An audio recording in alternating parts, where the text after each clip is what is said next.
Muy buenos días, bienvenidos a este Ciudad Viva de martes 27. Sí, señor. Mañana tengo miedo.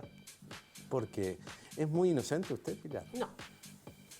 No, pero yo sí con la cabeza. O sea que No, sí. el lenguaje corporal dijo que sí, y la palabra dijo que no. Claro, su cuerpo dijo otra cosa. Pilar, no. Dice, bueno. Pero mañana pueden venir bromas. Bromas. Yo las hacía también. Nosotros no somos, ¿Ah, sí? con Luca Veloz no somos No, para hacer bromas no. ni nada por el estilo. No. Así Gente que seria. Somos gente seria. La gente tiene que saber que ellos no son serios. No sé por qué. La trayectoria nos avala, Luca Veloz. Claro, bueno. mañana día de los santos, De los santos inocentes. inocentes. Sí, ¿Se acuerdan cuando, no sé si lo sigue haciendo, bueno, la República haciendo una tapa? Estaba muy bien. Es Una joda, tapa que- básicamente. ¿eh? Sí. Era pero cuando- que además tiene que ser con cierta verosimilitud para que pueda ser creíble, ¿no? Lo que pasa es que estamos en un nivel de coyuntura tan extraña que cualquier disparate que se haga en una tapa puede ser verdad. No, y después lo otro, ¿no? Que cualquier chiste o broma puede terminar en un desastre, porque alguien puede extralimitarse. Sí, Hoy es escuché a Jano Gavar en la radio más temprano, cuando venía. ¿Ya está trabajando Jano Gavar? Sí, está. ¿Estuviste todo el día al aire ese hombre? Sí, que era muy interesante la definición que dio. Ajá. Es un tiempo de excesos, hasta excesos también en lo sentimental, decía. Entonces, Hablando de referencia, ¿qué? bueno, porque las fiestas son excesos para la alimentación, Claro. para la bebida. Entonces él decía también exceso de emociones. Eso fue el Exceso de concepto. emociones. Está bien, está muy Y bien. sí, genera, ¿no? Es una buena definición. Eso. La gente, como revientan los calefones. A usted le reventó el calefón. Sí, Está. sí, pero se solucionó. Sí. Por eso. Es un No, éxito. es verdad que hay que, ¿No yo aguantó? creo que hay que dosificar y ver qué es lo importante en estas fiestas, ¿no? Despedida, comida. Digo, me parece que lo Está importante criticando a es... usted, José María. Yo me no sé, parece. ¿a quién se le ocurre hacer un asado, un fútbol, un asado y cosas a la noche? ¿Ustedes tuvieron despedida anoche? Sí. El año, digo, se termina, pero sigue, no entiendo. Bueno, pero hicimos deporte. ¿Cómo? O sea, la idea es hacer deporte. Se corrió. Yo fui en bici, por ejemplo. Sí, no, porque me hicieron cargo de todas las compras. Quiero denunciar Yo públicamente. quiero felicitar Trabaja públicamente. todo el día, compañero. Quiero felicitar públicamente la gestión de Luca Veloz, que aparte fue una sería amiga, ¿no? Un saludo ahí a Cordón Carne, que no están viendo. Sí. No salió canje, ¿no? Por No, carne. no. Tirá. Bueno, Paganini. mal. Se pagó todo. Sí. Está bien, pero bueno, sí, es momentos de excesos que me parece que es eso. Yo creo que hay que dosificar y centrarnos en lo importante. Hay ¿no? excesos de palabras también. Y seguimos, estamos en 27 de diciembre y la cuestión política sigue a tope, Bueno, ¿no? igual, yo le voy a decir, porque hoy se trata de una importante ley, ¿no? La Exacto. reforma de la seguridad social. Algunos dicen que es una reforma meramente jubilatoria, la oposición. Y es raro que en prácticamente el último día del año se vote esto, ¿no? Porque es una ley que marca tanto y a tanta gente. Exacto. Sí. Y se convocó para ir a las barras, todavía no está totalmente cerrado lo que el proyecto porque Cabildo sigue insistiendo que va a hacer algunos ajustes. Vamos a ver qué es lo que pasa. El Frente Amplio que va a votar 20 artículos. Y propuso además algunos aditivos, ¿no? Va a proponer exacto unos 9 aditivos y sobre todo los cambios que se hicieron son muy poquitos, que tienen que ver, por ejemplo, con la cuestión de la pensión a la viudez. Bueno, ajustes que son, bueno, digo yo, que pueden ser relativamente menores para lo que es la reforma en sí, esta reforma jubilatoria, pero que, bueno, pueden dar a discusión. Hoy empieza la general, mañana el articulado, ¿no? Van a trabajar... A contrarreloj. Sí, es solo Senado, ¿no? Después hay que ver en diputados qué es lo que pasa, que se piensa que puede llegar a haber algún arreglo más, algún cambio. Es que es como dice Luca, ¿no? Es un tema muy sensible que no se puede tratar en tan poco tiempo, pese a que ya se viene trabajando con las comisiones que se habían realizado. En ¿no? general se dice, vio que las leyes que se votan a fin de año, después la gente se entera más tarde Claro. y es por eso que lo hacen. La ley de las más importantes que se votó así entre gallos y medianoche fue la ley de la caducidad, ¿no? De caducidad, exactamente. Ahí está el resultado. Ahí tiene las consecuencias. Sí. Ayer también, segunda reunión de un cónclave entre los partidos políticos, supuestamente para diseñar una ley de seguridad, en este caso no seguridad social, sino seguridad en el Estado, que buscaban que fuese una política de Estado concretamente. Un acuerdo multipartidario, de alguna manera. Sí, segunda reunión que hubo un chisporroteo, ¿no? Porque fue la primera además que participó el Frente Amplio, no había ido a la primera convocatoria porque no había resuelto quién lo representaba y además como que no sé, tenían que definir un poco cuál era la postura. Ahí lo vemos al representante, ¿no? Exacto, fue Gustavo Leal que ocupó altos cargos en lo que es la director de convivencia, ¿no? En el periodo pasado. El tercero del ministerio, tercero. o el cuarto en realidad, porque El cuarto, tercero sí, porque director de ministro, Secretaría. director general de Secretaría y Leal, además con una fuerte presencia, ¿no? Y bueno, terminó con en polémica, chisporroteo con y idas y medio, ¿no? vueltas ahí mediático, ¿no? Exacto, de una conferencia de prensa Leal a las 4 de la tarde y luego Sanjurjo, que es el representante del Ministerio del Interior, bueno, le contestó. Digo, como que ponía el palo en la rueda, que no dieron propuestas hasta 5 minutos antes de terminar. Leal dijo, estoy decepcionado, sorprendido y un poco enojado porque esto es una puesta en escena del gobierno. Sí, entre otras cosas también decía que no hay voluntad del Ministerio del Interior para hacer ningún tipo de acuerdo. Además dijo, es insólito y habla de una manera de hacer política que a nosotros no nos gusta. Eso lo decía, entre otras cosas, Gustavo Leal en conferencia de prensa que ustedes están viendo allí. Después, claro, vinieron las críticas de Sanjurjo, como decía Pilar, que entre otras cosas, bueno, acusa al Frente Amplio de alguna manera de poner palos en la rueda, más que nada a este tipo de situaciones, ¿no? Hay que ver cómo sigue esto. La primera de estos encuentros, que se buscaba que fuera multipartidario, vos lo explicabas, ¿no? El Frente Amplio no estuvo porque fue una cuestión de tiempos, quería definirse en la interna del Frente Amplio quién iba a representarlo. Surgió Leal y bueno, ahora fue y se armó la polémica. ¿Qué va a pasar con esto? ¿Cómo sigue esto? Y le piden que sea leal. Que sea leal, sí. ¿Al partido o al país? Bueno, Está bravo, ¿no? Chisporroteo. Está bravo. Vamos a ver cómo se sigue. Lo cierto es que hablando en serio, el tema de la seguridad es un tema que tiene que ser de Estado, como lo hemos hablado en otros mañana vamos a seguir con ese tema. Mañana vamos a seguir porque ahora vamos a tener a Sanjurjo en la primera edición y a Leal en Ciudad Viva, ¿no? Así que bueno, vamos a tener un poco más de tiempo para explayarnos sobre lo que pasó además de la conferencia de prensa. Y ahora nosotros vamos a abrirnos a la calle para ver cómo están las calles de Montevideo, por dónde podemos circular. Y lo hacemos directamente con lo que tiene la información, que es el Centro de Gestión de Movilidad. Lucía Gómez, bienvenido. ¿Cuáles son estos caminos de la vida que nos vas a indicar hoy? Ah, qué poeta. Sí. Buen día. ¿Cómo andan, chiquilines? ¿Cómo andás? Me encanta de rojo para levantar el 27 de diciembre. Muy bien, en todo honor, Pilar, que siempre que me pongo estos colores haces alguna referencia, se ve que te gustan los colores vivos. Y mirá cómo Vos estoy también, yo hoy de naranja. Sí. Divino. Se lo Vos dice también la estás muy naranja linda. mecánica. Muy Bueno, bien. contanos. Bueno, les comento cómo amanece hoy la ciudad de Montevideo.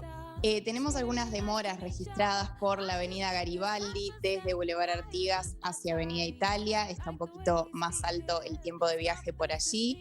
Y bueno, como les comentaba ayer, ya estamos con la licencia de la construcción en marcha, pero bueno, pueden haber algunos pequeños trabajos que igualmente lleven algunos cortes de calle. Hoy hasta aproximadamente las 10:30.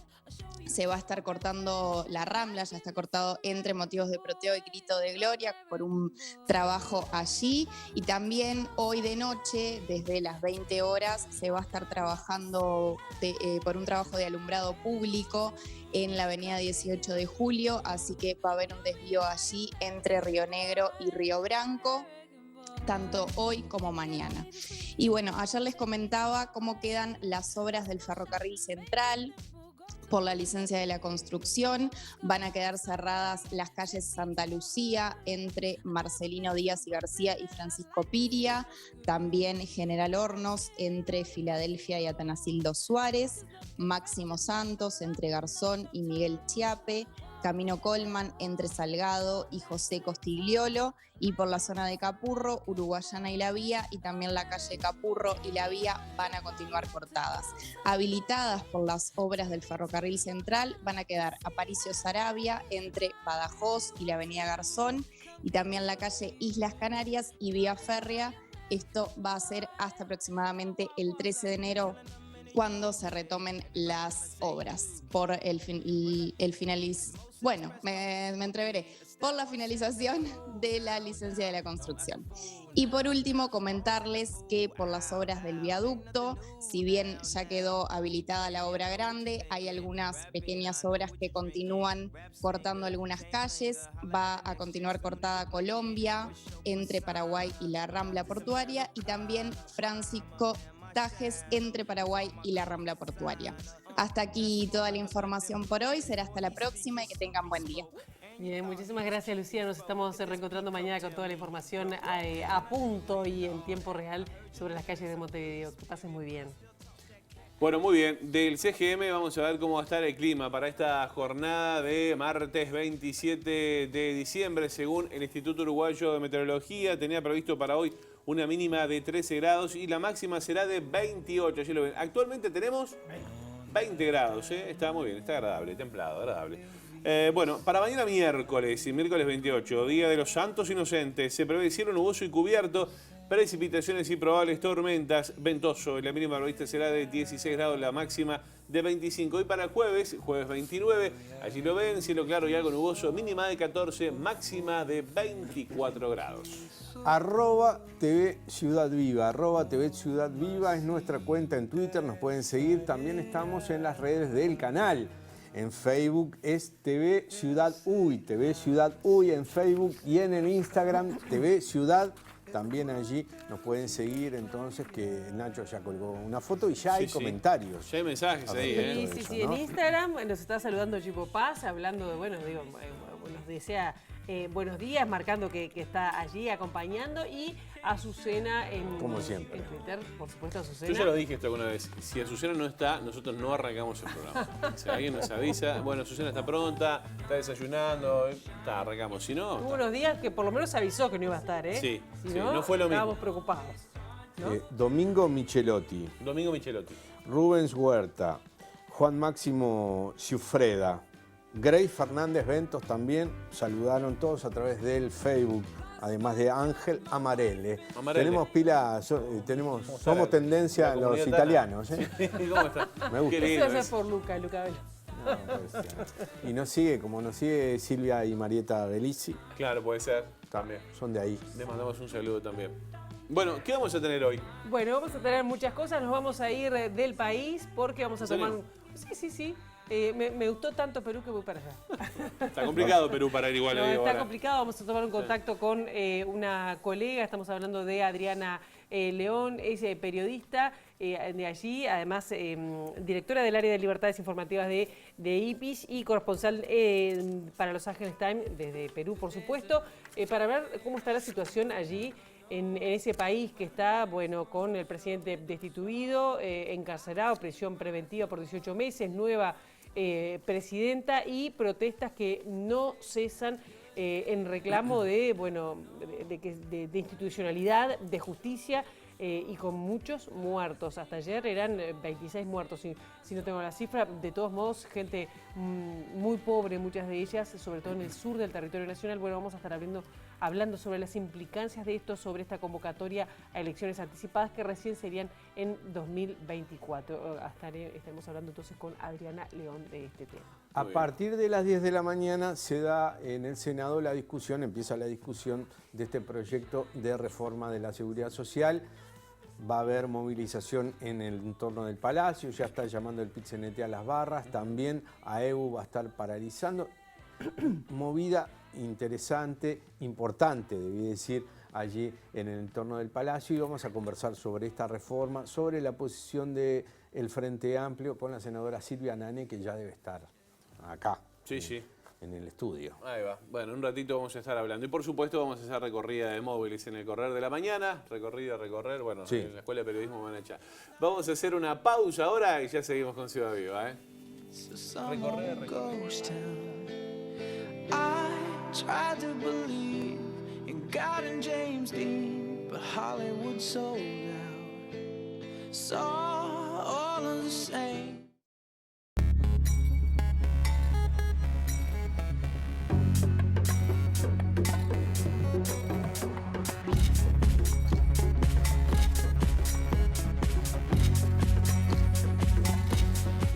Palacio Legislativo. Palacio Legislativo. No, sí. le gané, José María. No, me están choreando, siempre me dicen lo mismo. ¿Cuándo vamos a hacer el juego de Adivinando la Calle? No sé, ahí está el veo. Jueves, me dice el señor director, jueves. Es cuando aparece Travolta en la pantalla. Cuando aparece otra vuelta hay que estar atento a las cámaras. Pero bueno, mañana es soleada.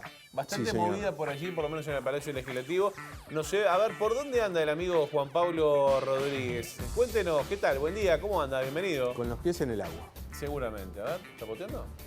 ¡Oh! Mira José esa María, imagen. compañeros, estamos aquí en la playa Positos, ¿no? Perdón, Disfrutando perdón, de perdón, este perdón, verano, perdón. de lo que son. Lo voy a interrumpir, lo voy a interrumpir. A ver. Ya arranque, no se hace esto. los Dígame. mobileros. Discúlpeme, esas gafas no son las mismas que yo le regalé, quiero decirle. No, bueno, las intercambié, Josema, desde que el trueque se inventó allá por el 1500. Es un sistema que se viene repitiendo. Y bueno, y pude hacer el intercambio, ¿no? A un vecino le gustaron los que usted me regaló, porque usted es una persona popular allí en el barrio La Comercial, lo quieren mucho. Y le digo, bueno, las gafas de Josema, nada, tienen un determinado valor y ahí fue que se dio el intercambio y por eso hoy estoy luciendo este color, si se quiere, tornasol en el frente, ¿no? Pero marrón en el fondo, que van más con lo que es mi cutis, mi manera de ser, etcétera, que es lo que usted me regaló con mucho cariño, que los está disfrutando otro vecino de Montevideo. Bueno, yo me alegro mucho entonces, me alegro Muy mucho. lindas son la verdad estas, que Ávil le quedan muy bien las gafas, les quiero decir, le quedan muy bien. Igual Ávil declarante, ¿no? Si algún día caigo en un juzgado que me defienda Juan Pablo, porque tiene el don de la palabra, evidentemente. Bueno, Juan Pablo, cuéntenos, ¿qué hace ahí en la playa? José María, aquí se está haciendo un control de los 3 que se hacen semanalmente a cargo del Servicio de Evaluación de Aguas de la Intendencia de Montevideo, porque Montevideo, en el área que cubre todo el departamento, que son 530 kilómetros cuadrados, si bien sabemos que el 40% pertenece al área urbanizada, más de 70 kilómetros en nuestro departamento tienen costas, tienen agua allí, pero solamente 15 pertenecen a distintas playas en la capital. Es así que este servicio hace muestras obligatorias, ¿no? Antes eran 4 y una sola era obligatoria, ahora se hacen 3, pero las 3 de manera obligatoria quiere decir que no importa cómo esté el clima, si hay lluvia, si hay sol, lo que sea, se toma igual una muestra. Por eso estamos con Viviana Percivale, especialista en el tema y también perteneciente a este servicio de la Intendencia de Montevideo. Viviana, buen día, gracias por recibir el móvil de Ciudad Viva. Bueno, cuéntenos en qué consiste esta actividad puntualmente. Buen día. Bueno, nosotros pertenecemos a la unidad de agua que hace el monitoreo de playas. Nosotros salimos 3 veces por semana, como bien decíamos. Somos 2 equipos. Un equipo que muestrea las playas al oeste de Punta Carretas, ahí del faro Punta Carretas, donde está el laboratorio, desde Punta Espinillo hasta Playa Ramírez. Y este otro equipo que sale desde Positos, nosotros tenemos ahí la primera bajada en Brasil, hasta el arroyo Carrasco. Eso lo hacemos 3 veces por semana y es parte del control que se hacen de las playas para que sepan si están habilitadas o no para baños. Viviana, ¿podemos controlar cómo se hace este procedimiento? Aquí la vemos sosteniendo 2 especies de tarros, digamos, y usted tiene ya su vestimenta para ingresar al agua. Exactamente, sí. Nosotros en este momento tenemos 2 tarros, uno en el que se muestrea para coliformes y enterococos, que es un frasco estéril, y este es un frasco que usamos habitualmente para medir la temperatura. O sea, una vez que se saca la muestra, también se sabe a qué temperatura se sacó para que eso después sirva como parámetro para el análisis. Así que nosotros simplemente ahora lo que hacemos es entrar al agua y sacar un poco de agua de la playa.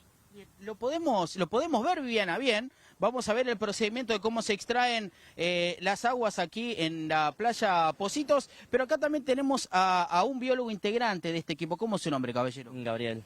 Bueno, Gabriel, cuéntenos qué es una cianobacteria, cómo se generan y lo que significa, porque siempre están todas las noticias en verano, pero quizás a veces no queda claro cuál es el concepto y qué es puntualmente. Bien, las cianobacterias son microalgas de las varias que hay y dada su particular relevancia por las toxinas que pueden producir, uno de los controles que nosotros también hacemos de las muestras que tomamos es para clorofila, dado que es un pigmento común a todos los productores primarios, se vincula directamente con la productividad primaria y es un indicador indirecto de la biomasa algal. De todas formas, siempre hay que mantenerse atentos a la bandera sanitaria que indica si la playa está habilitada o no para baños en relación a esas bacterias. La biomasa algal, ¿qué sería esto? Para poder identificarlo y que el vecino que decide venir a la playa pueda también tener un conocimiento cabal. Y nos referimos básicamente en términos sencillos a la cantidad que puede haber, la presencia que puede haber de estos organismos. Pero como dije, siempre hay que atender a la bandera sanitaria como un indicador final para la población y que sepan si la playa es habilitada o no para baños. Bien, bueno, Viviana, a ver, tenemos resultados ya preliminares, porque ahora me emocioné con esto de, ahora que veo el termómetro adentro, quiero como saber qué es lo que está sucediendo. Bueno, esto me indica la temperatura del agua. Sí, exactamente, ahora en este momento está a 23 grados, está linda para el baño. Nosotros lo que sí siempre recomendamos a la población es eso, que esté atento a las banderas, no solo la sanitaria, también las de seguridad, amarilla, roja, verde, para poder bañarse. Y además que tengan en cuenta, están los carteles en la playa y todo, que 24 horas después de la lluvia tampoco está recomendado el baño. Igual, de todas formas, nosotros siempre salimos a controlar, como decías vos, más allá de, excepto las tormentas naranjas, ahí sí no salimos. Pero si no se hace el control durante todo el año. En invierno 2 veces por semana y en estival hasta marzo, mediados de marzo más o menos, hacemos el control 3 veces por semana. Los datos, estos análisis en realidad no salen hoy, salen mañana y semanalmente se suben los datos al observatorio ahí en la página del desarrollo ambiental, así que pueden ver todos los resultados de los análisis ahí. Viviana, ¿cuál es el promedio de temperatura del agua de Montevideo en verano, por ejemplo? Porque viste que existe el Team Arroyo y el Team Río de la Plata y para allá, ¿no? Bueno, Costa Oceánica, etcétera. Pero ¿cuál es el promedio de la temperatura en un verano común cualquiera aquí en Montevideo? Y alrededor de 26, 27, más caluroso. Bien, ¿tendremos este verano problemas, inconvenientes con las cianobacterias como ha pasado otros veranos? ¿Qué me dice usted? Digo, analizando lo que ya tiene, tampoco le pido que haga futurología, pero lo que ya tiene para que el vecino pueda conocer. Bien, ayer ya vieron la primera presencia de cianobacterias en las playas del oeste. Bueno, sí, seguimos controlando. Hoy justamente estamos monitoreando que no hayan llegado todavía hasta acá, hasta el este. Pero eso sí, no depende de nosotros, depende de las lluvias, del caudal, cómo entra el agua desde el río Uruguay. Así que bueno, futurología no podemos hacer. Sabemos que hoy, por lo menos en estas playas del este, aún no han aparecido, pero siempre hay que estar atentos. Bien, bueno, muchísimas gracias. Gracias a ustedes. Gracias. Bien, y compañeros desde la playa Positos, aquí donde está A ver la señora si quiere hablar. Señora, no quiere hablar, está bárbaro, estaba caminando por la playa. Nosotros cerramos el móvil de esta manera, aquí desde las aguas hermosas del Río de la Plata. Gracias por tu trabajo allí a todo el equipo. Tuvimos una prueba empírica y en vivo de este monitoreo que se hace en las playas de la capital. Bueno, 23 grados. 23 grados, linda, templado, está precioso para estar en la playita, ¿no? Pero bueno, así las cosas. Hay otros asuntos que ya hemos anunciado. Sí, porque a partir de las 10 de la mañana comenzará la discusión en el Pleno del Senado de este proyecto de reforma de la seguridad social, como la ha definido el gobierno. Para la oposición es una reforma estrictamente jubilatoria y el Frente Amplio va a marcar. Hay un miembro informante, que es el senador Botana, que va a ser en mayoría, y tenemos a Silvia Nane, la representante de la oposición, quien tomará la voz entonces del Frente Amplio. Muchísimas gracias por acompañarnos, senadora. Por favor, un gusto, buen día. En la previa, ¿no? Una previa que además se estima que puede llegar a ser bastante larga. Por lo menos hoy en el Pleno se vota a nivel general. Sí, hoy se vota en general y bueno, todo indica que este es el principal debate. Después entraremos en el hilado fino de los artículos, pero el principal debate es hoy, así que esperamos que sea una jornada larga. Ahí está. El Frente Amplio va a votar algunos artículos, que ya lo anunció, y también propone 9 aditivos. Sí, sí, más o menos. Eso va a ser todo a partir de mañana. Ahí está. Hoy se va a dar la discusión en el plenario, donde, bueno, en el informe en minoría vamos a destacar los aspectos por los cuales nosotros no compartimos esta reforma. Hay varios aspectos. Ahí está, ¿cuáles son los principales? Varios aspectos. A ver, yo en general hago una introducción que voy a tratar de que sea cortita, pero esto se inició con la Ley de Urgente Consideración. La Ley de Urgente Consideración estableció la creación de una comisión de expertos. Esa comisión de expertos estaba formada por miembros designados por el Poder Ejecutivo, por miembros del PIT-CNT, miembros del Frente Amplio y miembros de ONAJPO. Esa comisión de expertos trabajó durante la pandemia, elaboró un informe de diagnóstico borrador. Ese informe no fue acompañado ni por el Frente Amplio, ni por ONAJPO, que es la Asociación de Jubilados y Pensionistas, ni por el PIT-CNT. A partir de eso se hizo un diagnóstico final, A partir de ese diagnóstico final se siguió trabajando ya solamente los representantes del Poder Ejecutivo en un informe de recomendaciones. De ese informe de recomendaciones surgió un anteproyecto de ley. De ese anteproyecto de ley surgió el proyecto que hoy está a consideración en el Senado. Entre el diagnóstico y las recomendaciones hubo algunas decisiones políticas. No tantas, sino más bien decisiones técnicas. Pero entre las recomendaciones y el anteproyecto hubo decisiones políticas que afinaron el alcance de esas recomendaciones. Y entre el anteproyecto y el proyecto hubo más acuerdos políticos, en este caso ya con la coalición multicolor. Dentro de la coalición. Dentro de la coalición. ¿Por qué yo hago esta cronología? Porque con ese diagnóstico, aunque reitero, no fue compartido en su totalidad, y con esas recomendaciones, casi todas de tinte técnico, se podía hacer otra reforma. Ajá. La reforma que tenemos hoy es una reforma basada en acuerdos políticos y en decisiones políticas. Eso es lo primero que me parece que nos pone en contexto. Acuerdos políticos dentro de la coalición, pero mandatados por el Poder Ejecutivo. No sé si mandatados, direccionados, promovidos o aceptados, pero hubo acuerdos multicolores en el contenido de esta reforma. A ver, fruto de ello es que se hayan extendido los beneficios a la caja militar durante todo el periodo de transición de 10 años. Eso es, claramente. Vamos a ver algunos otros frutos de esos acuerdos probablemente mañana en el Senado de la República. ¿Cómo es esto? ¿Qué ¿Se se van puede a adelantar? meter por baranda, digamos? Sí. Bueno, sí se podría decir que se van a meter por baranda. Ya hay una comunicación que se hizo ayer en la coordinación interpartidaria, que es donde se acuerdan el orden del día de las sesiones del Senado, de que probablemente ingrese un proyecto de ley que tiene que ver con pensiones reparatorias a lo que Cabildo Abierto ha dado en llamar víctimas del terrorismo, que en teoría no han sido contemplados en la ley de reparación que ya hubo, que evidentemente es un peaje de este gobierno para que se voten, para que Cabildo Abierto vote alguno de los contenidos. Ahora, eso no está en la reforma. Eso no está en la reforma, pero lo van a meter mañana probablemente en la sesión del Senado como un proyecto a tratar en medio del tratamiento del proyecto de reforma, sin ninguna urgencia, en definitiva. Y le voy a agregar una cosa más, sin que se trate en diputados en ese mismo día. Muchas veces cuando los proyectos, esto la gente no tiene por qué saberlo, pero muchas veces cuando un proyecto entra como grave y urgente a una Cámara y en ese mismo día o al día siguiente sesiona la otra Cámara, son proyectos justamente de urgencia que se sancionan en 1 o 2 días. Este proyecto es para marcar una línea. Se va a sancionar probablemente en el Senado porque la coalición tiene los votos, pero no se va a tratar en la Cámara de Representantes. Pero ya queda Por lo aprobado. cual, no, queda con media sanción. por eso. Pero a lo que voy es, ¿cuál es la urgencia si la otra Cámara no lo va a tratar? Claro. Más que la urgencia de un peaje. Pero no me quiero detener en esto porque Bien. esto lo vamos a ver probablemente mañana. Sí. Ustedes me preguntaban cuáles eran las razones de oposición a la reforma. Yo quiero hacer hincapié en las recomendaciones y en el diagnóstico porque fueron los elementos técnicos.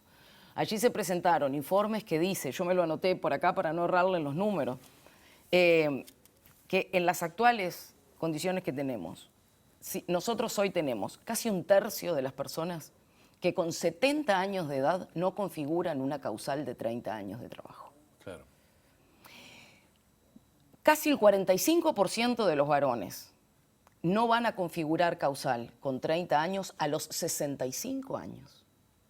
Y casi el 50% de las mujeres, casi el 50% de las mujeres, no van a configurar causal con 65 años de edad y 30 años de trabajo. Vamos a tener, por lo tanto, un problema de cobertura. Ustedes saben, en la seguridad social hay 3 elementos que se tratan de equilibrar. La suficiencia, que es que el dinero pagado en jubilaciones y pensiones sea suficiente para una sobrevida digna. La cobertura, que es que alcance a la mayor cantidad de personas posible. Y la sustentabilidad del sistema, que es que el sistema sea financieramente sustentable. Que se ha esgrimido como el principal motivo de la reforma, ¿no? Exactamente. Esta es una reforma que tiene como objetivo que sea sustentable. ¿Cómo hago yo para que algo sea sustentable? Lo que quiere decir es que cuando haga la resta entre ingresos y egresos no me dé negativo, ¿verdad? Eso básicamente, que sea sustentable. ¿Qué formas tengo?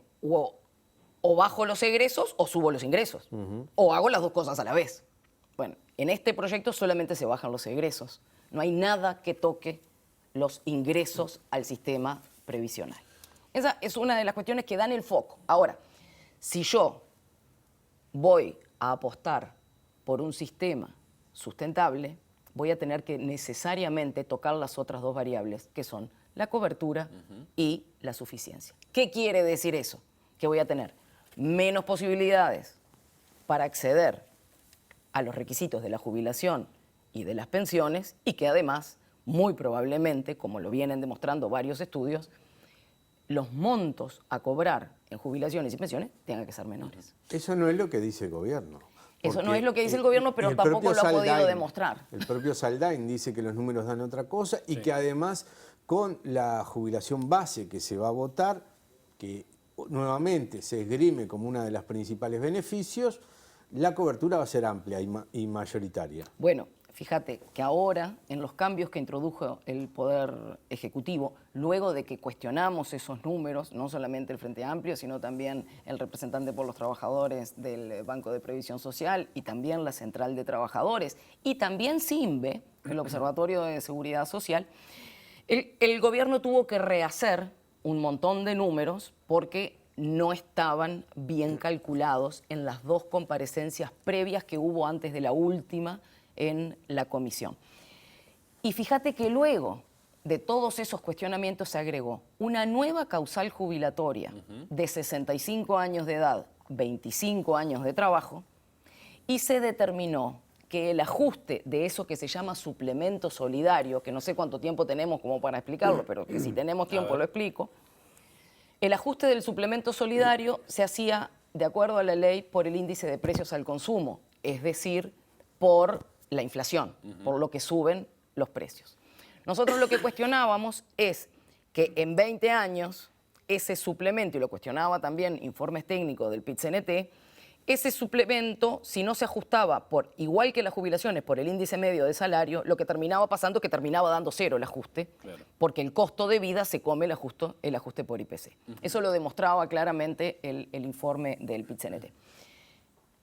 A partir de esos cuestionamientos, ahora hay un cambio que dice que el ajuste del suplemento solidario va a ser o por IPC, o por índice medio de salario, o por la semisuma de los dos. Por lo cual, tan equivocados no estábamos en que iba a haber un desmedro en la cobertura, y por eso, reitero, entre los cambios se agrega una causal nueva de 65-25 y además se corrige el ajuste del suplemento solidario. Es un tema muy, muy complejo. Todos los sectores del sistema político entienden que era necesaria una reforma. Sin duda. Ahora, esta reforma, según lo que usted me dice, no parece ser la mejor.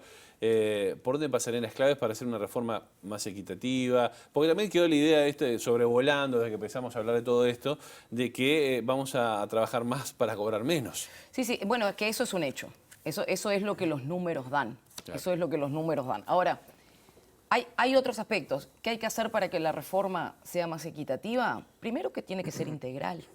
Porque nosotros no podemos desconocer las diferencias que hay en el mercado de trabajo, por ejemplo, entre varones y mujeres. No podemos desconocer el tiempo en cuidados, tiempo no remunerado en cuidados que las mujeres ponemos, cada uno de los días y de los años de nuestras vidas. Inequidades salariales. Inequidades salariales, la famosa brecha salarial. Bueno, entonces, esa es una de las cuestiones que tenemos que tener en cuenta. El futuro del trabajo. El futuro del trabajo. Vamos cada vez hacia puestos de trabajo más independientes y que ponen en cuestión la relación de dependencia laboral que todos conocemos de empleado y empleador. Tenemos que poder ir también a tener estudios más profundos y poder entender que no solamente la expectativa de vida, sino la calidad de vida no es la misma si yo estoy en un decil alto de ingresos que si estoy en un decil bajo de ingresos. Claro. De hecho, hay informes que tiene la comisión de la época del diagnóstico y de las recomendaciones, de un estudio que se hizo creo que en 7 ciudades, entre las cuales está un informe hecho en Santiago de Chile, que la expectativa de vida entre el decil 1 y el decil 10 en las mujeres es de 18 años y en los varones de 11 años. Entonces, no es lo mismo llegar en cualquier condición, porque los gastos que voy a tener en salud, los gastos que voy a tener en tratar de llevar una vida digna, no van a ser los mismos. Entonces, No puedo pensar una seguridad social sin cuidados. No puedo pensar una seguridad social sin políticas activas de empleo, que justamente lo que traten de hacer no es dejar los ingresos igualitos como hace este proyecto, sino tratar de mejorar los ingresos y tratar de mejorar las condiciones de vida. ¿Y qué está priorizando el oficialismo en esta reforma? ¿Qué es lo que busca priorizar? El gasto. Y ya han hecho bastante por eso, porque si uno toma en cuenta que las personas que se van a jubilar ahora son con los 25 mejores años y que en 5 años no han tenido ajuste ni de salarios ni de jubilaciones, ahí ya hay un montón de plata ahorrada. Es más, si nosotros cuantificamos la pérdida salarial y de jubilaciones desde 2019 al 2022, estamos en 700 millones de dólares de ahorro solamente por no pagar los ajustes. Entonces, el gobierno ya empezó su estrategia. Hay una cosa que a mí me parece importante destacar, y es que los efectos de la reforma no son adentro de 10 años o adentro de 20 años. Hay efectos de esta reforma que son a 6 meses de aprobada la ley, y es que a 6 meses de aprobada la ley todos entramos en el nuevo régimen de aportes. Claro. Todos. Sí, sí, ¿Y sí. qué vamos a pagar más? Claro. ¿Qué vamos a pagar? Va a ser obligatorio. Todos aquellos nuevas personas que ingresen al mercado laboral a partir de 6 meses de aprobada la ley, ya van a una afiliación a las AFAP obligatoria. ¿Eso qué hace? Incrementa la base de clientes de las AFAP. También después podríamos hablar un poco de eso. El capítulo AFAP es muy interesante, ¿no? Pero déjame cerrar con una Sí. cosa de los efectos inmediatos. En las pensiones por supervivencia y las pensiones por viudez, que afectan sobre todo a las mujeres, hoy si una mujer tiene 40 y tanto de años y queda viuda, la pensión es vitalicia. En este proyecto, si tiene menos de 40 años, va a tener una pensión por 1 año, y si tiene entre 40 y pico, la va a tener por 3 años. Ya no es más vitalicia. ¿Cuál es el argumento para ese recorte? ¿El gasto? Justamente. No hay ningún otro argumento. Bueno, la cuestión puede ser una rápida reinserción en el mercado laboral que no existe. De nuevo. ¿No era una de las cosas que iba a rever Cabildo o que estaba pidiendo Bueno, Cabildo? no hay nada que haya cambiado esto. Pero una cosa ahí que es importante. De nuevo, que uno no puede ver esto si no analiza el impacto de la realidad sobre las cosas que uno quiere hacer, ¿no? La maternidad se ve retrasada en la edad últimamente, ¿no? Hay toda una tendencia de que se retrasa la maternidad, por lo cual es muy probable que una mujer de 40 y pico de años, si queda viuda, si tuvo hijos entre los 30 y los 35, tiene gurises chicos todavía. Claro. Y con gurises chicos, con una brecha salarial que hay que remarla todos los días, con condiciones cada vez más exigentes en el mercado laboral, esa mujer probablemente, además de cuidar a los gurises, además de tener que ir a trabajar, va a tener que capacitarse para poder seguir teniendo posibilidades en ese mercado laboral, y lo que va a tener de sustento es 1 año o 3 años para esa pensión por vida. Se le presentó un panorama muy complejo. Hace un tiempo el ex ministro de Trabajo, Ernesto Murro, que bueno, además algo sabe del BPS, ¿verdad? Un poquito. Y integró la comisión que estuvo trabajando para esta reforma, dijo concretamente, las reformas del gobierno en torno a, cuestionó las reformas del gobierno en torno a cosas que no son la realidad del Uruguay, la que vive la gente. ¿Coincide con eso? Sí, absolutamente. ¿Está alejada de la gente esta reforma? Esta reforma está alejada de la gente por la simple y elemental razón de que tiene la fuerza política más grande del país que no la apoya, que tiene a toda la central de trabajadores que no la apoya, que tiene a toda la organización de jubilados y pensionistas que no la apoya, que el representante de los empresarios en el BPS no los apoya, el representante de los trabajadores en el BPS no lo apoya, el representante de los jubilados y pensionistas en el BPS no la apoya. ¿Por qué? Porque no es fruto de un diálogo social, es fruto justamente, por eso yo empecé haciendo esa cronología, de decisiones políticas y de acuerdos, y por eso también traje el tema que se va a tratar probablemente en la sesión de mañana, de otro tipo de acuerdos que se van a ir cuajando, muchos de ellos, prácticamente en un periodo de inicio de la campaña electoral. Entonces, si la seguridad social, a ver, ¿qué es la seguridad social? ¿No? La seguridad social es un derecho que debe ampararnos desde que nacemos hasta que terminamos nuestra vida activa. Es a lo largo, es una cuestión de ciclo de vida. Esta reforma hace solamente énfasis en el gasto de la última etapa de la vida. Entonces, ¿cómo podemos pensar que no queda descubierto todo lo demás? Y encima, cuando se prioriza eso, nos ponen en contraposición a las políticas de infancia con las políticas de seguridad social, sin considerar las políticas activas de empleo y sin considerar un sistema de cuidados y sin considerar políticas, por ejemplo, de cambiar la política de las asignaciones familiares. Que si los gurises no van a la escuela, cuando no es culpa de ellos que los gurises no van a la escuela, le retiran la asignación familiar. Entonces, ¿no habrá que pensar la cosa en forma un poco más integral? Bueno, parece que hay dos definiciones de seguridad social. Esto que usted plantea y la otra que saca las cuentas, ¿no? Este gobierno ha venido sacando las cuentas en todo, ¿no? Y por eso yo digo, y hago hincapié en que esta estrategia y esta visión de seguridad social ya se está aplicando. Ahora, es más, ¿no hubo que oponerse a toda la reforma, como dice gran parte del movimiento social y del PIT-CNT? bueno, el Frente Amplio en general se está oponiendo. Nosotros entendemos que hay algunos artículos sobre los cuales es necesario marcar que hay otra opción. Y por eso es que vamos a presentar algunos aditivos tal como se aprobó en el plenario nacional. Porque entendemos que hay otra opción y esa opción tiene que estar sobre la mesa. Esa opción tiene que estar y sobre esa opción hay que decidir porque existe. Porque existe. Y es fundamental tener una propuesta que exista en la evaluación política que nosotros estamos haciendo.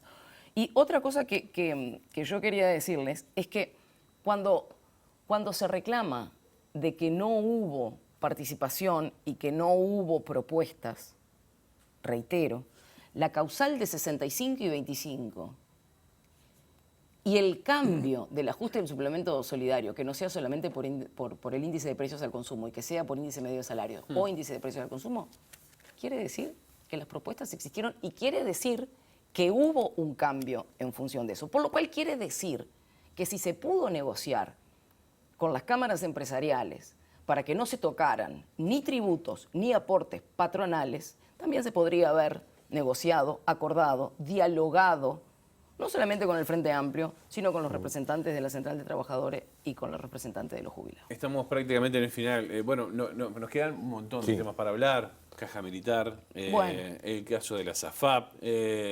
¿Me puede tirar un lineamiento breve de cada una de ellas? Brevísimo. La Caja Militar se trató de hacer una reforma. Ustedes saben que no contó con los suficientes votos porque, entre otras cosas, el actual oficialismo, que antes era oposición, no lo votó. Esa Caja Militar lo que está haciendo ahora, y a raíz de una negociación política, es prolongando el periodo de beneficios de jubilaciones con muy poca edad edad física. De Julio, muy jóvenes. Muy jóvenes, 47 años, con jubilación, con lo que se llama una tasa de reemplazo que duplica el monto de lo que estaba ganando en actividad. Yo hasta el día de hoy no entiendo esas inequidades que hay. ¿Por qué tenemos esa...? Bueno, incluso la militar tiene una justicia paralela también. Todo. O sea, bueno, ¿por qué capaz se que un sigue día dando tenemos esto? que pensar la cuestión militar con un poco más Es un de tema para hablar en otra profundidad oportunidad, país. seguramente. Con las pero- AFAPs, ¿qué Sí. es lo que ocurre? Que lo que antes era opcional a partir para las franjas salariales menores, creo que son menos de 71.000 pesos, ahora es obligatorio para todo el mundo.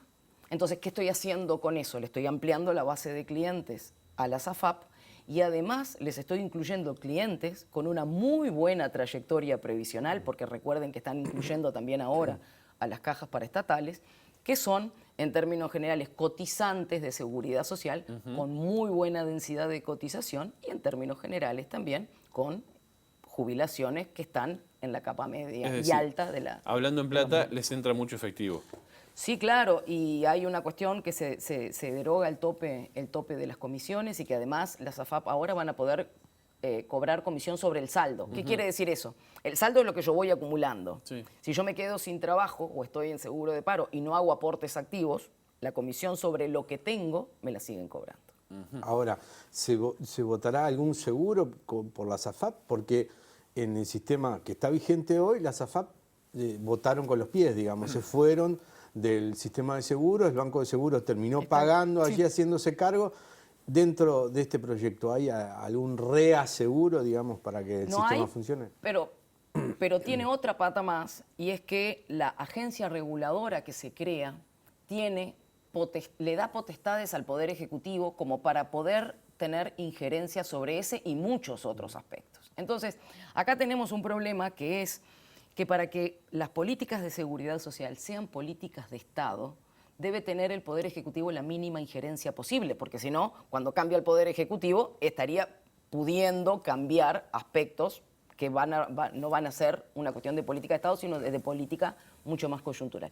Esta agencia reguladora que se crea y dentro del propio proyecto se le dan muchísimas potestades al Poder Ejecutivo, lo cual termina pesando más las decisiones que pueden llegar a ser políticas de lo que puede llegar a ser un sustento institucional nacional. Será un debate que tendremos que seguir y la invitaremos nuevamente, senadora Silvia Nane. Muchísimas gracias por acompañarnos. Y gracias por estar en la previa, además, porque por se favor, viene una jornada larga hoy. Va a ser una jornada larga. Bueno, muy bien. Vamos a la pausa, Josema. Hacemos una Seguimos pausa muy breve. Aquí en Ciudad Viva hasta las 10 de la mañana.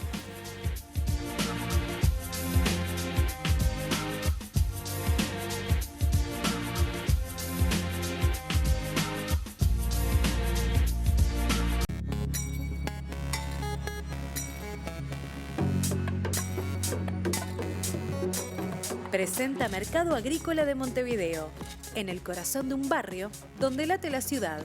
Mercado de Historias. Mercado de Historia.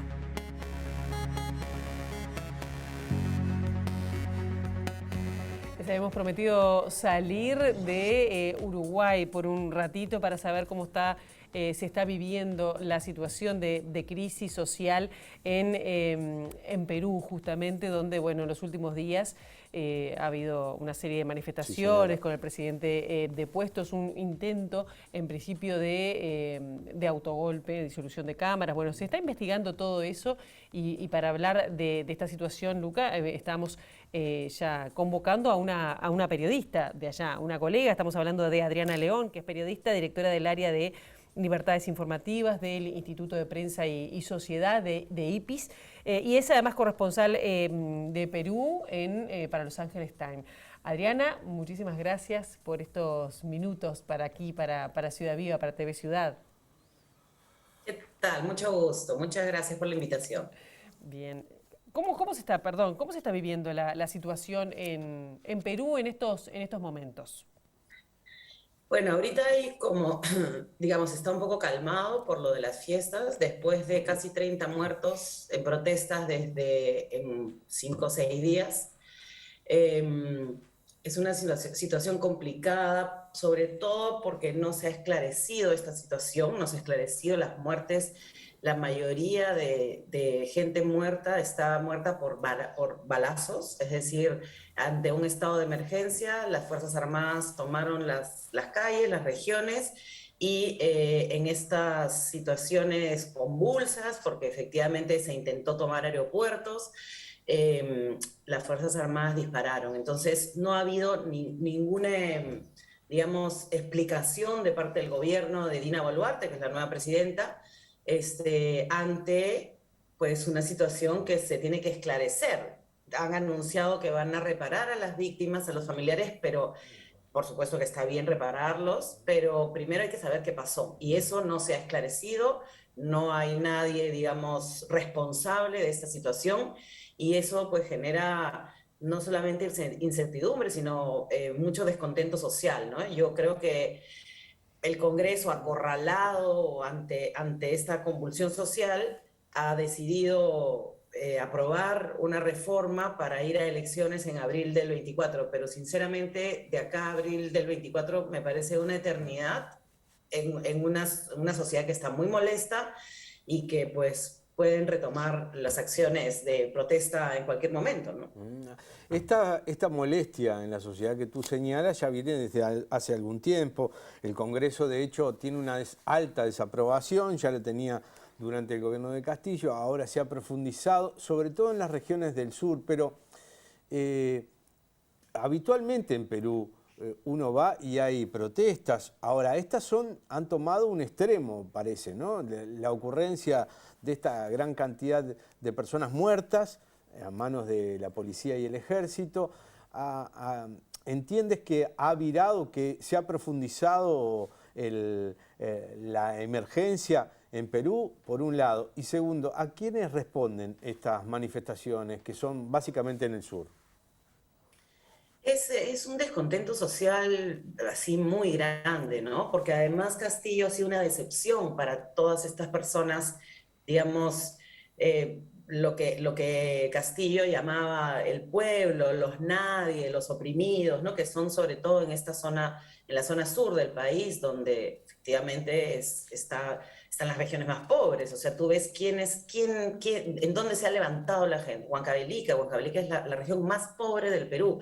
Ayacucho, la región no solamente pobre, sino golpeada por la guerra interna en los décadas del 80 y después por la corrupción, ¿no? Entonces, pero es una cosa bastante más compleja, porque también, efectivamente, hay un aprovechamiento político, sí, pero sobre todo, creo yo, mafioso, ¿no? O sea, por ejemplo, ¿quiénes protestan? ¿Qué sectores protestan? Sectores del transporte. ¿Por qué?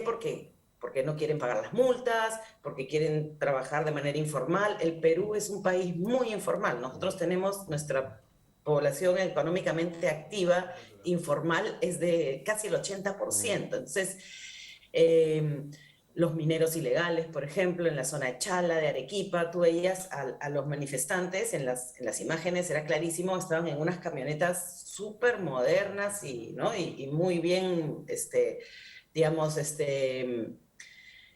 paradas, ¿no? Y lo mismo cuando de noche entraban las camionetas hacia Aguamanga, Ayacucho, que venían del Braem, que es la zona de narcotráfico.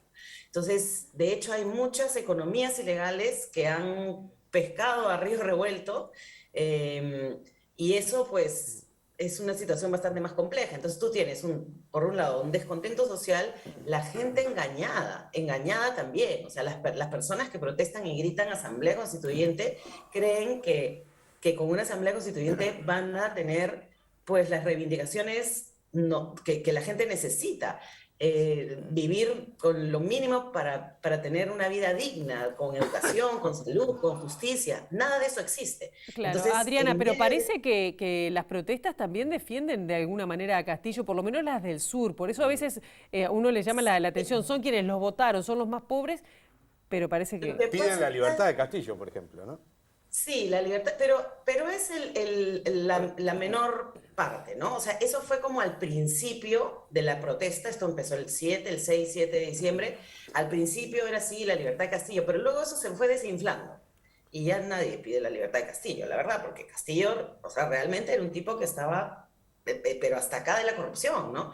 De hecho, ha habido un operativo en la madrugada donde han detenido a policías que se ha comprobado que pagaron cifras de $40.000 para tener los ascensos, todo orquestado con Castillo, porque Castillo en un año y medio hizo lo que, no sé, lo que nadie había hecho en el Perú, que era devastar el Estado, o sea, romperlo completamente. Entonces, ese descontento social que pide la libertad de Castillo me parece que es débil. Lo principal acá es cierre del Congreso, un Congreso que tiene 8% de aprobación, nuevas elecciones, ¿no? Entonces, ya, se decide eso, con el Congreso acorralado, se decide que vamos a nuevas elecciones, y está bien que vamos a nuevas elecciones a abril del 24, porque hay que hacer una serie de reformas. Lo que pasa es que este Congreso mafioso no va a hacer las reformas finalmente, porque no le interesa tener, o sea, estamos realmente en una encrucijada, porque dependemos de un poder legislativo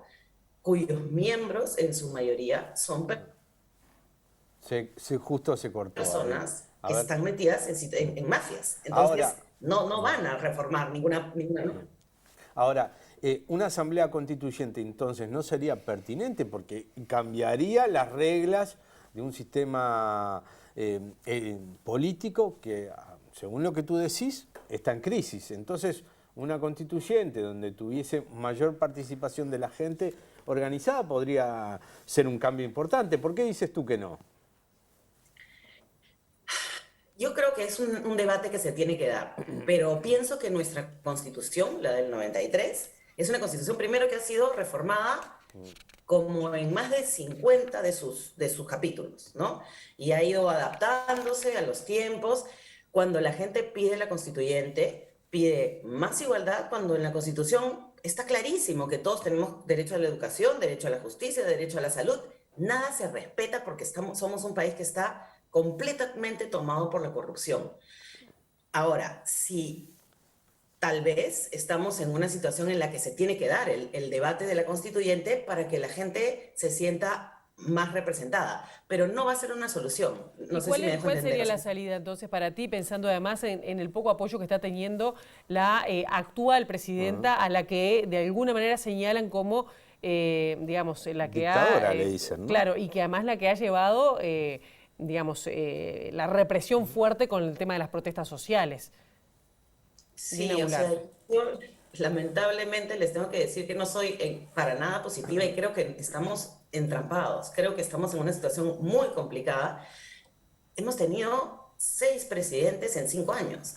O sea, realmente estamos en una situación en que la institucionalidad no existe, en que la gente no confía en nadie, no confía ni en el alcalde, ni en el gobernador, ni en el Congreso, ni en el presidente, ni en las Fuerzas Armadas, ni en la prensa.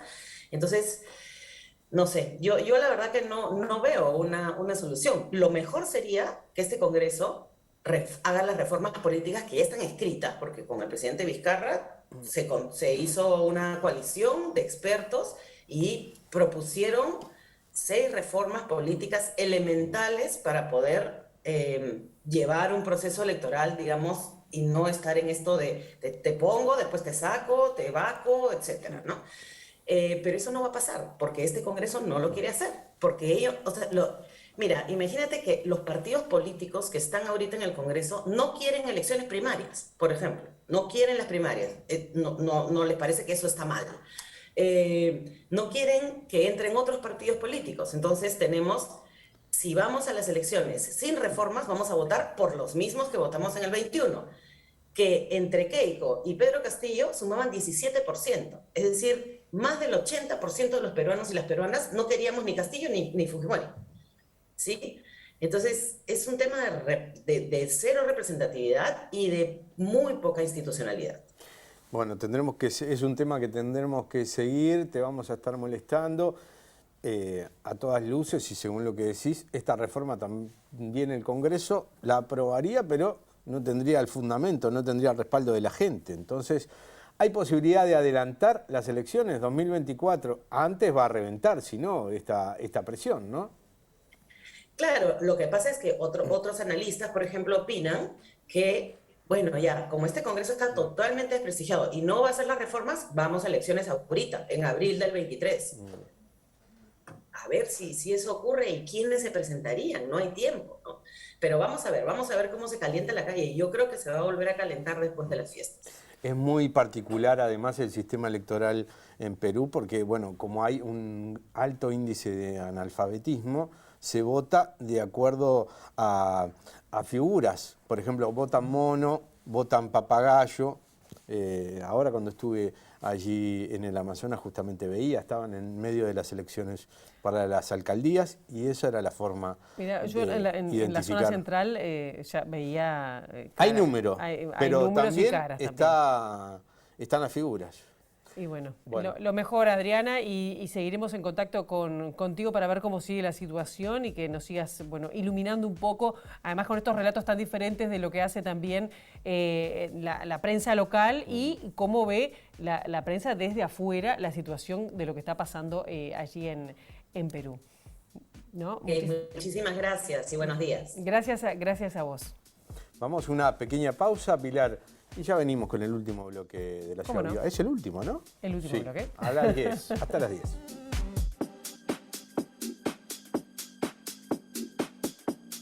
Presentó Mercado Agrícola de Montevideo, en el corazón de un barrio donde late la ciudad. Mercado de Historias. Mercado de Historia.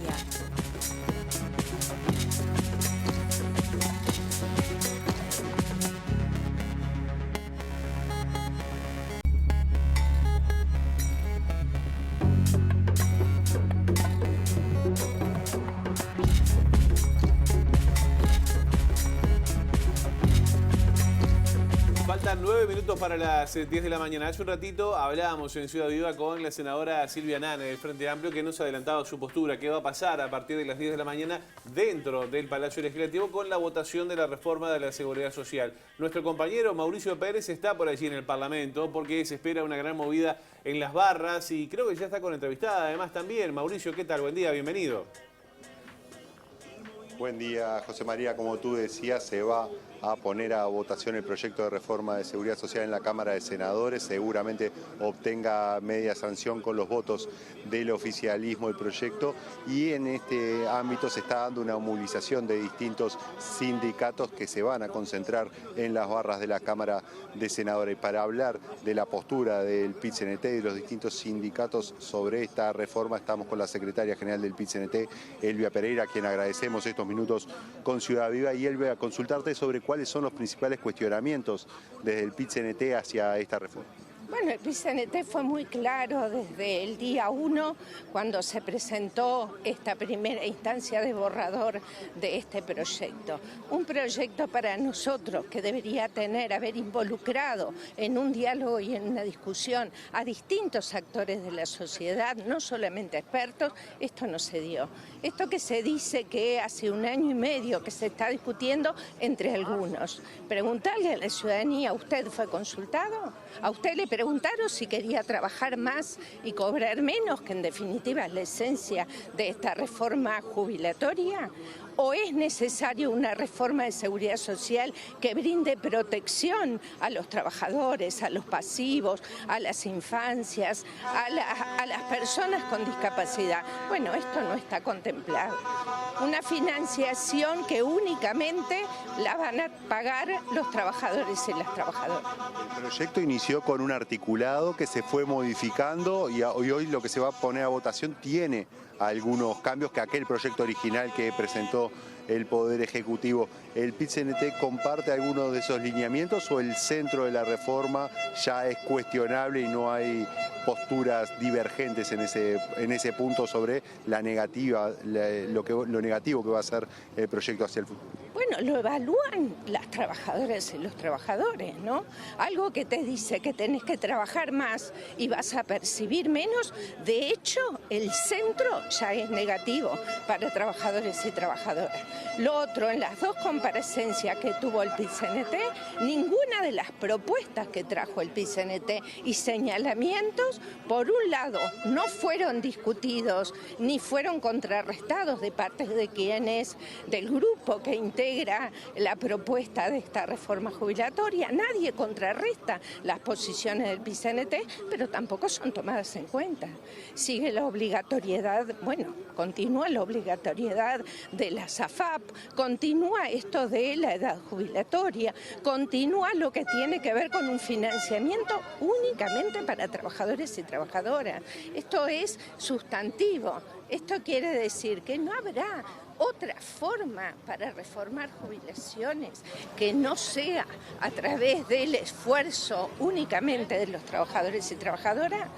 Bueno, hay otras organizaciones sociales, no solamente el PIT-CNT, que nos oponemos a esta reforma jubilatoria que está hoy seguramente votándose, obteniendo la media sanción en el Senado. Hoy hay una convocatoria en las barras, no hay movilización convocada fuera del recinto parlamentario, pero ¿cuáles pueden ser las medidas a futuro que desarrolle el PIT-CNT para lograr modificaciones tanto en diputados o una vez que el proyecto sea aprobado por la mayoría del oficialismo? Bueno, el PIT-CNT está siempre disponible y dispuesto a participar en todas aquellas instancias en que seamos convocados, no solamente para que seamos escuchados, sino que verdaderamente se tomen en cuenta las posiciones del PIT-CNT, porque vamos, 2 comparecencias en la comisión como tuvimos y obviamente en la última un solo senador hizo una pregunta. Eso no es diálogo para nosotros, eso no es un intercambio real entre quienes representamos a los trabajadores y las trabajadoras y el organismo que representa a la ciudadanía en general, que en este caso son los senadores de la República. ¿Hay alguna posibilidad de algún referéndum, alguna convocatoria a consulta popular en caso de que el proyecto se apruebe, o eso todavía está en etapa de análisis por los servicios jurídicos, los asesores jurídicos de la central sindical? No, las decisiones políticas que se toman desde el PIT-CNT se hacen a conciencia de acuerdo a los momentos. En este momento la mesa representativa, la dirección del PIT-CNT ha entendido que no es momento para definir acciones a futuro. Lo que vamos a hacer es concentrar las energías en estas etapas etapas, como lo hicimos con senadores, la próxima en diputados, y después todas las cartas van a estar sobre la mesa. Elvia Pereira, secretaria general de PCNT, le agradecemos por estos minutos en Ciudad Viva. Como decíamos, compañeros, el proyecto va a estar siendo sometido a votación en la Cámara de Senadores a partir de las 10 de la mañana, concentración en las barras de distintos sindicatos y una discusión que se prevé que va a ser extensa aquí en la Cámara Alta, previo a la aprobación del texto, que tiene los votos para su aprobación en general, y a partir del próximo año se estará discutiendo en la Cámara de Diputados. Así que volvemos con ustedes. Bien, perfecto, Mauricio, muchas gracias. Bueno, en la edición de mediodía, a partir de las 13 horas, vamos a tener más novedades de lo que está surgiendo, lo que va a empezar a pasar allí en el Palacio Legislativo. Estamos prácticamente sobre la hora, y a esta hora, valga la redundancia, tenemos agenda cultural. Pero antes, mensajes. Exactamente, porque hubo, bueno, hay algunos comentarios. Mayo Bernadette, estos son de Instagram. Felicita por el programa. Negri Cristi también. Iris en Suecia, felicitando por la entrevista que ustedes hicieron con la senadora Nane. Y Chipo Paz también, buenos días amigos, fue en la... Chipo Paz, que ama sus looks, Pilar Teijeiro. Sí. Siempre comenta que usted es muy elegante, muy elegante. Bien. Muchas gracias, muchas gracias. Hay mensajes en Facebook también, pero no estoy pudiendo abrirla. La tecnología le fue una mala pasada. Ay, lo acabo de barrar. Sí, bueno, mientras tanto, vamos con la agenda cultural. Arranca usted. Espera, Miriam de La Teja. Miriam. Dice, estoy en La Teja, saludos. Bien. De La Teja para el mundo. Pinta tu aldea y pintarás el mundo, pinta La Teja. Bueno, vamos a El Pibe en vivo, Carlos Maggi. Arte en vivo, Carlos Maggi. Es una exposición en el Museo Zorrilla sobre este dramaturgo, periodista, ensayista, abogado, historiador uruguayo, además uno de los guionistas de murga y de radio más importantes del siglo XX en nuestro país, comprometido y polifacético, lo definen así a Maggi, que murió en 2015 a los 92 años, y en el centenario de su nacimiento 10 artistas le rinden homenaje con la curaduría de María Inés Arrillaga. La muestra permanecerá abierta hasta el 15 de febrero, o sea que hay tiempo y puede disfrutarse de lunes a viernes de 14 a 19 horas y de sábado de 11 a 16 allí en el Museo Zorrilla, que queda en la Rambla de Montevideo, precioso lugar, ¿no? Para ir a tomar el té. Bien, y tengo otra invitación. Hoy en el auditorio Adela Reta del Sodre se va a presentar el Coro Nacional Juvenil y Villa Azul. Saliendo de casa es la presentación que van a hacer. Villa Azul es un proyecto que tiene 8 años de trayectoria, llevado adelante por Fabián Marquicio, músico y padre de un niño con autismo.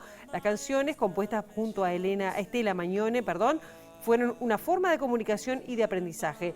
El espectáculo es hoy en la sala Eduardo Fabini a las 20 horas y las entradas se pueden comprar y están disponibles en Ticantel y El Sodre y cuestan entre 90 y 275 pesos, bien accesibles. Ayer lo vi, estuvo con Guimar Amaral en Lado B y lo estuve viendo a Fabián.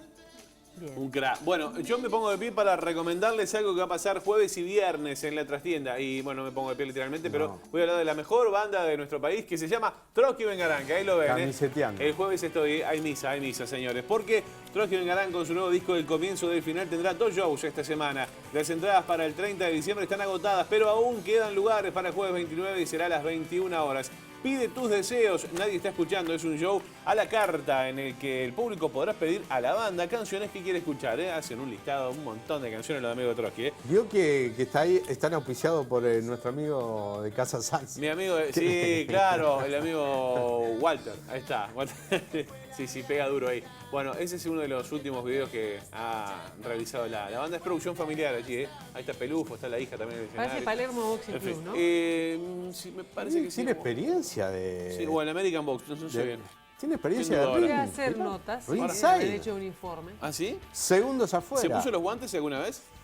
No. ¿No? Ah, es una buena opción. Pego sin guantes. Déjela así. Bueno, pará. Trotsky Vengarán, jueves y viernes a las 21 horas en la trastienda. Así que quedan entradas para el día jueves. Si van el jueves, nos vemos, saludamos, sacamos fotos, hacemos todo. Mañana, ¿no? 8:30 acá. Volvemos a la Ciudad Viva, ¿le parece? Con el gusto de siempre. Si usted lo dice, ¿no? estamos acá. Con el gusto de siempre. Me gustó, se me radio.